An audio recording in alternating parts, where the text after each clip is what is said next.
ఈ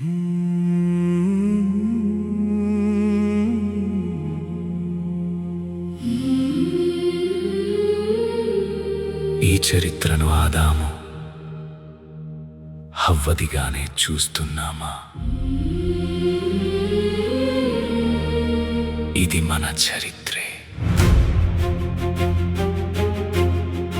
మనకు స్వేచ్ఛ ఉంది, మనకు ఎంపిక ఉంది, మన ముందు సత్యం ఉంది. మనం ఏది ఎంచుకుంటున్నాం?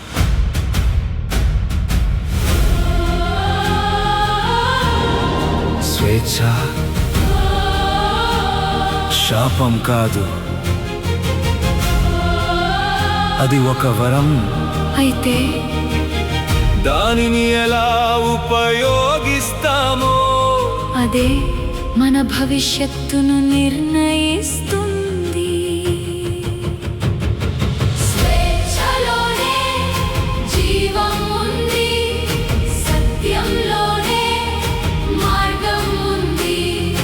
దేవుని వైపు తిరిగితే క్రీస్తులోనే రక్షణ ఉంది. స్వేచ్ఛలోనే జీవం ఉంది, సత్యంలోనే మార్గం ఉంది.